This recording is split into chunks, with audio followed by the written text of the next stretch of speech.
Hey, how's it going on this Monday of All Nation? This is Frank Rock. This is the House 40 Sports Channel coming at you. Tennessee basketball, they're back on the court this week. But in the meantime, Tennessee basketball also gets news. Maybe it was expected.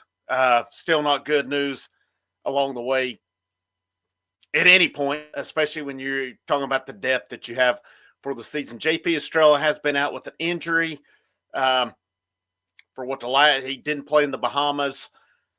There'd been a little bit, whether he would play or not. Some of the times he did play this year, it said he kind of gutted through the pain with it.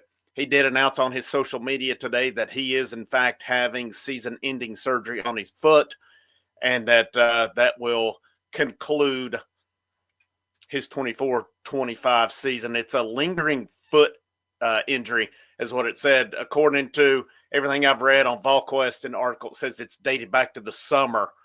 Says he was sidelined for part of the offseason and the preseason. Rick Barnes spoke pretty highly of him. He said, "We feel badly for JP that he won't be able to compete alongside his teammates this season.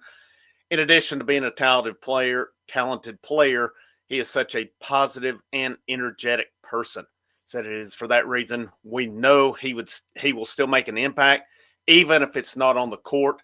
We'll do all we can to aid JP throughout his rehabilitation, and we're excited for what his future holds here at Tennessee. So Tennessee's gotten bad news rolling last week on two injury fronts. Estrella out for the year. Cam Carr, though, 4 to 6 weeks. So he should be back close to SEC play. But still, this is you don't want to lose any quality depth, but that's why the emergence of Cade Phillips has been so important. That's why getting Darling Stone-Dubar going with whatever it is issues he's had is very important for this team as well, because now your post depth is going to be down some. You still have Milicic at 6'10", you have Akpara 6'11", you have Cade Phillips, and you have Dubar. That's really your front court depth, and depending on where it's at, Dubar on UT Sports only listed as 6'6". I feel like I've seen somewhere he's listed 6'8", so he's somewhere in that range along the way.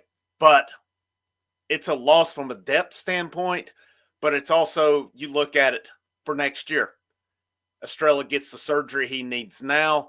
Next season, they lose a lot of depth after this season. They lose, Ziegler, Gainey, Chaz Lanier, Milicic, Meshack. They lose those 5 just off the top of my head. Dubar is the 6th. They'll lose him as well. And you've got, I feel like I'm forgetting somebody. Oh, now I know Akpara's back, Cade Phillips back, Estrella back, Cam Carr back, Bishop Boswell back. So, and then you've got the 2 signees, Evans and Brown, coming in. But they're going to need, for next year, it's big because they'll have a lot of front court depth.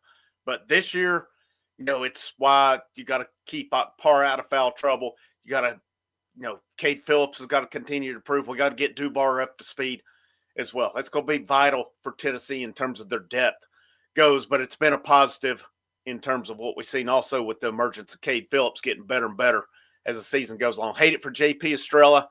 Again, I commend this dude because last year in the biggest game of the year, while our all SEC center sitting over there with the towel over his head, JP Estrella's in there battling all he can against the top center in the country, getting basically pushed around at will, but he was in giving all his all. Again, while our all SEC center at the times over there pouting and sitting with the towel over his head. But Tennessee, they did well without him this week. It's still a loss, though. Hate it for Estrella, hate it for Tennessee. But it's, it's next man up. It's Darling Stone-Dubar's turn to get things right, to get things going for him with whatever's been going on. What it's been referred to as personal issues. So I don't know what that means exactly. I know Rick Barnes had stated that they support him along the way. So Tennessee's pretty much down to, they were playing basically an 8-man lineup because you still had Ziegler, Lanier, Meshack, Milicic, Akpara starting, and then you had Gainey, Phillips as your main 2 guys off the bench, and then Dubar got 8 minutes, I think it was, against Virginia, 12 minutes against Baylor. And then Boswell got a little bit of mop-up time. So Boswell, if there was any chance of redshirt, I can't see it with them basically going 9 deep right now. That's not counting in your walk-ons. So that was a thing. It's really in this day and age, I think, hard to fill out a whole roster because guys want playing time, and when they don't get it, they go elsewhere. I mean, Tennessee had numerous guys hit the portal this offseason who knows if they wanted to do like a Cade Phillips thing, put the work in, maybe they're in a position to help. But I'm going to wrap up on that one. Hope to see you guys tonight at 8 o'clock as we'll be live on our regular Monday night show. We're going to talk playoffs. We're going to talk about Vandy. And, man, I've got a big topic I've got tonight, and I don't know how people are going to react on it.